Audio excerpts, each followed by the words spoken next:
माझ्या बापाचा काहीच नव्हता का. आता मी काय सांगू, मला वाटला का तू एकटी रस्त्यावर कोटी कोटी फिरशील बाबा, तुला कोटी रूम भेटेल म्हणून मी तुझ्या माग मागे आलो.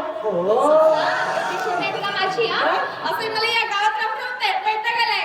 अरे मी ज्यांच्या घरी रूम बघायला जाते त्यांच्या बायका समोर येऊन म्हणतात की इथे खोली नाही म्हणून, जसे की मी त्यांच्या नवऱ्यावरच नजर ठेवून असते.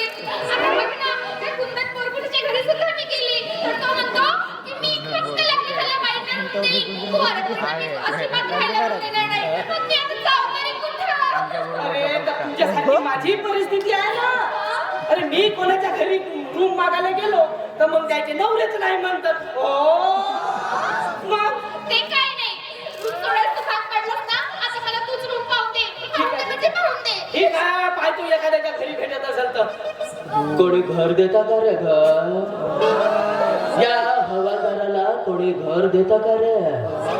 अरे हा हवालदार घरापासून बायकोपासून पोरापासून वंचित आहे रे. याला कोणी घर देता का रे घर? आता भिकाऱ्यासारखं घर मागशील तर कोण तुला राहायला घर देणार आहे, हा? मग कसं मागायला लागते का? कसं मागायचं, काय करायचं? हे बघ बघूया, आता ना आपण दोघी लग्न करून घेऊ आणि मग जोडीने घर मागू.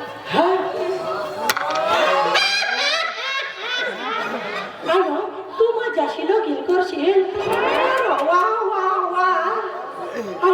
माझ्या तो विश्वासच बसत नाही.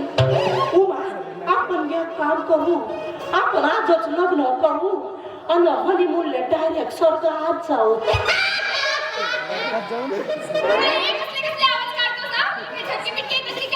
अरे काय नाही, हवालदाराची नोकरी लागायच्या पहिले मी ह्याच कार्यक्रम करत होतो. मिमिक्रीचे. अरे देवा, खरंच पण मस्त एक नंबर आवाज काढतो. कोणाचे पण माझ्या काही आवडत्या अभिनेत्यांची आवाज काढून दाखव ना. हा सांग. कुणाचा? शक्ती कपूर. आओ ललिता, मैं छोटा सा नन्हा सा प्यारा सा बच्चा हूँ.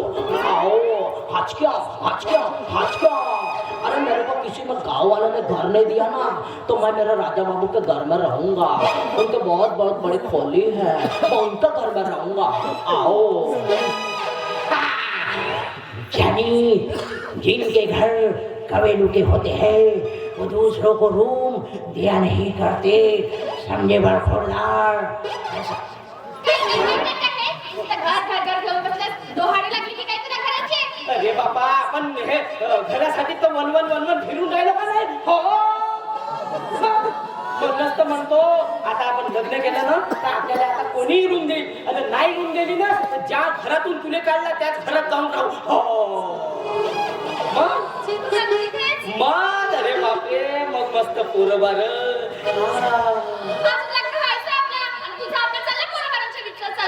बापा, अरे आतापासून तर पोरं बाराचा विचार करायला लागतं का नाही? लग्न झाल्यावर होतीलच नाही का पोरं?